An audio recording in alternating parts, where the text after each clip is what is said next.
السلام عليكم ورحمة الله وبركاته. مرحبا بكم في قناة ستاليق، قناة أحدث الترددات الفضائية. اليوم سوف نقدم لكم تردد قناة فور كيدز على القمر الصناعي النيل سات 7 درجة غربا.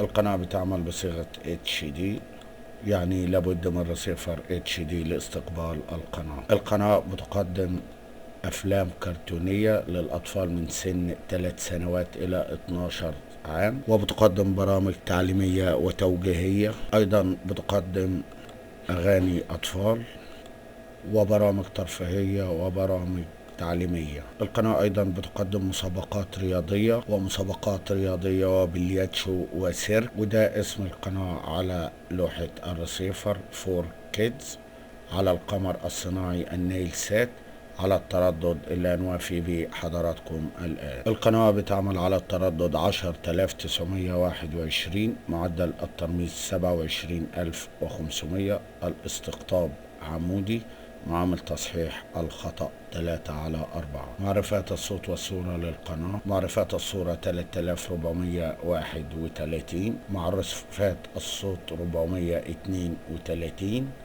معرفات الBCR 431. وزي ما واضح امام حضراتكم اشارة القناة عالية، يعني تستقبل باطباق بتبدأ من 60 و70 سنتي في شمال افريقيا والمنطقة العربية بدون اي مشاكل في الاشارة.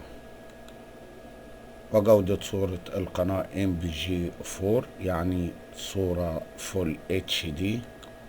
طريقة تنزيل التردد من الريموت: بنضغط منيو من الريموت، ثم بنختار اعدادات الطبق، ثم بنضغط اوكي، ثم بنختار الTB، ثم بنضغط اوكي. بتظهر لنا لوحة الترددات، ثم بنضغط على الزر الاخضر، بتظهر لنا لوحة اضافة التردد. بندخل في خانة التردد 10921، ثم بنختار القطبية أفقي، ثم بندخل في معدل الترميز 27500، ثم بنضغط أوكي موافق. وبعد ما بنكتب التردد بنضغط أوكي، ثم بنختار TB، ثم بنضغط اوكي. بتظهر لنا اللوحة ديت، بنختار نعم، ثم بنختار بحث، ثم بنضغط اوكي.